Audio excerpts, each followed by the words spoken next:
It's day 2 of lesson 8.2, quadratic functions in standard form.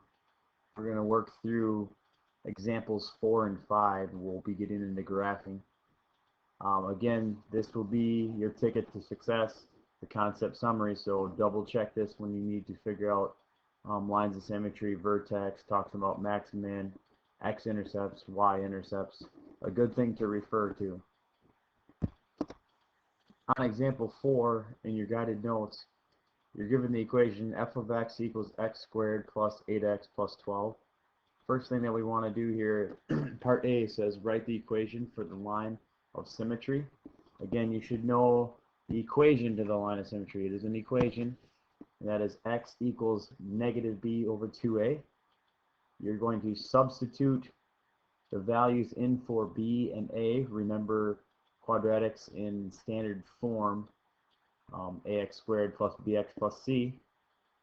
So in for b here, b would be 8, and in for a is next to x squared, which would be 1. So when we put this in, we wind up with negative. Here's that negative on the outside holding that value. Negative 8 over 2 times 1. Do your computation. You have negative 8 divided by 2. When you do this, you wind up with the equation x equals 4. That is the line of symmetry. That's where it reflects over the vertex. Okay, it goes through the vertex, and that parabola creates a mirror image. In example B, you're going to find out the vertex. In order to find out the vertex, you use the line of symmetry. So we know that x is equal to negative 4. We need to find the y value. So using negative 4, substitute that in for x. Here's your original equation. We substituted negative 4 in for x. We have negative 4, again using parentheses when we use substitution. Do our calculations here. Negative 4 squared is 16. 8 times negative 4 is negative 32. And we drop down plus 2. And we find out that y, or f of x, would be equivalent to negative 4. We know above, when we did line of symmetry, that our x value right here is negative 4. Now our y value is negative 4. So our vertex is a coordinate, and that would be negative 4, negative 4. In part C, you need to determine, does this have a max or a min value? Remember, the vertex is going to be the max or the min. Well, if you look at your original equation, and I have it up here in part B, it says f of x equals x squared plus 8x plus 12. Remember that if the coefficient out in front of x squared is greater than 0, it will curve up. Therefore, when it curves up, you will have the vertex would be at a min. Such as here, we have a parabola that curves up. The vertex is going to be down here in this area. So that vertex will be a low point, therefore it will be a min value.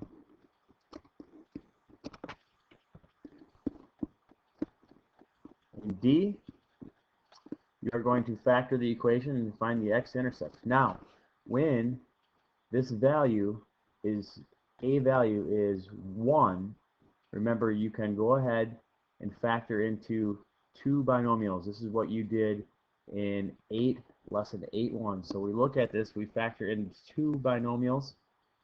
We see that this trinomial here is plus plus, therefore our binomials are plus plus. We think, what has a product of 12 that has a sum of 8? And we would have 6 times 2 would give us 12, and we add that together to get the sum of 8 for B. Now, to find your x-intercepts, we use what we call the zero product property. When you have the zero product property, you use your two binomials, set them equal to 0. So we have x plus 6 equals 0 and x plus 2 equals 0. In both of these equations, you have to solve for x. So get x alone. In this first group, obviously you would subtract 6 from both sides. When you subtract 6 from both sides, you wind up with x equals negative 6. The second one, you have x plus 2. Subtract 2 from both sides, and you'd have x equals negative 2. Therefore, your intercepts are negative 6, negative 2.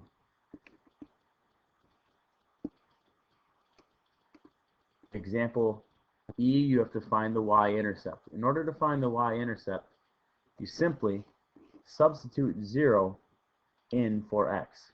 When you substitute 0 in for x, it gets rid of x, leaving us with y or f of x to solve for y or f of x. So we are going to substitute 0 into the equation here. Again, using substitution, we use a set of parentheses. 0 squared is 0, plus 8 times 0 is 0, plus 12. We'd wind up with y equals 12. Our y-intercept would be 12.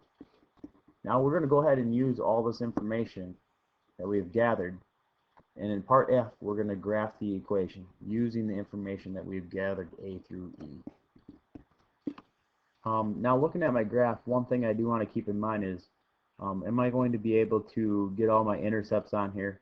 Obviously 12 here is not going to work. My graph does not go out to 12, up to 12 for my y-intercept. So I'm going to go ahead and change my intervals right away. I'm going to say that each line is going to be 2. Remember, when you change your intervals, make sure that you put that on your graph. So this is specifying that it's going up by 2's. First thing I'm going to do is go ahead and draw the line of symmetry. The line of symmetry will be that vertical line that says x equals negative 4. So x equals negative 4, here is negative 2, here's negative 4. This would be my line of symmetry right here. Remember, on that line of symmetry, your vertex will fall on your line of symmetry. So the next step in B is go ahead and plot your line of symmetry, which is negative 4, 4. Excuse me, plot your vertex, which is negative 4, 4. So we come over here, start from my origin, negative 2, negative 4, negative 2, negative 4, and there is my vertex. Now, this is going to be a min. If you look up here, A is 1, so it's going to curve up. It's going to have a min value. I'm not going to get my curve on there yet until I plot my x-intercepts and my y-intercept. So the next step would be to go ahead and plot your x-intercept, which is negative 6 and negative 2.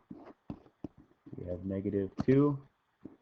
And we have, here's negative 4, here's negative 6. Last, plot your y-intercept. Y-intercept, where it crosses the y-axis, is 12. So 2, 4, 6, 8, 10, and 12. Using these points, now we are going to draw the smooth curve. Go ahead and sketch your parabola. Remember, don't have it V at the bottom. It should round at the bottom. Okay, it's a smooth curve. Your parabola should look something similar to mine. Moving on to example 5. Same technique, new equation here, y equals 2x squared minus 8x plus 6. Part A, we're going to write an equation for the line of symmetry. Here's that equation, y equals negative b over 2a. Substitute in for b and a. When we use substitution, we use parentheses.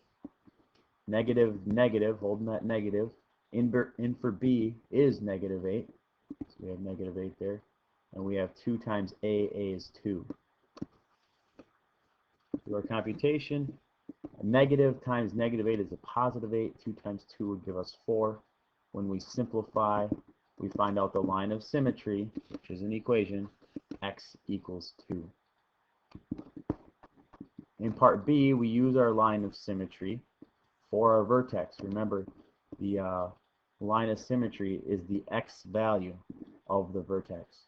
So substitute your x value 2 into your equation here. When we substitute that in, we should get 2 parentheses 2 squared minus 8 times 2 plus 6. First step here, do your order of operations. So you should have 2 squared first. 2 times 2 is 4. So we should wind up with 2 times 4, and the rest of the equation stays the same. Go ahead and do the rest of your calculations. 2 times 4 is 8. Negative 8 times 2 is negative 16, and we drop down 6. And we would wind up with y equals negative 2. Now that we've found our y value, you can go ahead and write your vertexes in ordered pair. Okay, so we know that x is 2, y is negative 2. There it is, your vertex is a coordinate. Part C, state if it has a max or a min. Well, again, look at your equation here, y equals 2x squared minus 8x plus 6. The a value out in front of x squared is positive, therefore it curves up. When it curves up, the lowest point is at the bottom, which goes through your vertex, so therefore this is going to have a min again, a minimum. Part D, you're going to do some factoring again to factor the x-intercepts. Now, this one is different than the previous. The previous one, notice my equation, we went right into this, and we were able to get 2 binomials and factor it right away. That's because a was 1. When a is greater than 1, such as this problem, 2, we need to factor by grouping. In order to factor by grouping, you find the product of AC. So A is 2, C is 6, the product would be 12. We look at our trinomial, we have minus plus. So therefore minus plus would be minus minus. We start out writing 2x squared. We need to figure this value, plus 6. Now, you have the product of 12. What numbers give you the product of 12? That would give you the sum of b. We need to get negative 8, and that would be 6 times 2. So you'd have a negative 6x and a negative 2x. When they're added together, we get that negative 8 for b. Now you're going to go ahead and factor by grouping, so let's go ahead and group these.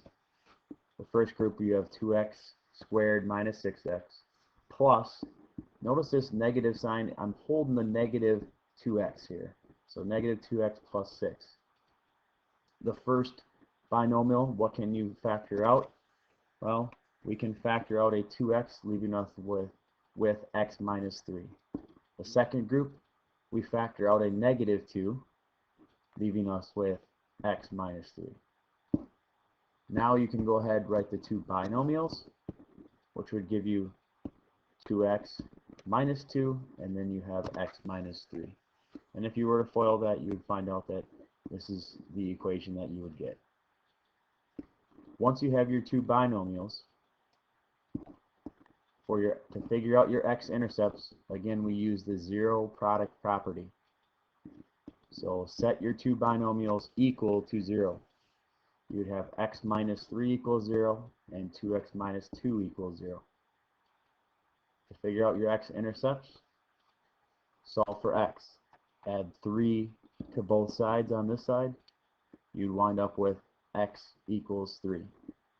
Down here, you need to get rid of your addition and subtraction first. So I would, just like when you solve equations, I would add 2 to both sides, giving you 2x equals 2. Get x alone, I'd divide both sides by 2, and I'd find out x equals 1. So your intercepts would be 1 and 3. Part E, Find the y-intercept. Again, to find the y-intercept, you need to get rid of the x term. In order to do that, you are going to substitute 0 in for x. When you substitute 0 in for x, this is what your equation would look like. When you did your computation, you would find out that y equals 6. Therefore, your intercept is 6. Again, we're going to go ahead and use the information from A to E to graph it. Here's our equation, y equals 2x squared minus 8x plus 6. We're going to graph it using our information here. First things first, part A, go ahead and sketch the line of symmetry. It's where x equals 2. Well, another thing I need to keep in consideration is looking at these values here. It looks like my intercept is 6. I should be able to get there. So I am not going to change my intervals. Last time I went up by 2's, and I needed to state that. If I don't put anything on my graph, that's telling me that my intervals are going up by 1. So part A, go ahead and draw your line of symmetry. Next step in B, go ahead, plot your vertex. We have 2, negative 2, over 2, down 2. That is my vertex. Again, your vertex will be on the line of symmetry. This vertex is a min value, so it's the lowest point. So therefore, my parabola will curve up again. My x-intercepts are 3 and 1. So here's 1, here's 3, and my y-intercept is 6. There it would be. Now again, using these points here, we can kind of determine and see what our parabola looks like. Again, it is a parabola. It has a smooth curve on the bottom. You can go ahead and sketch that curve, and this will conclude day 2, lesson 8.2.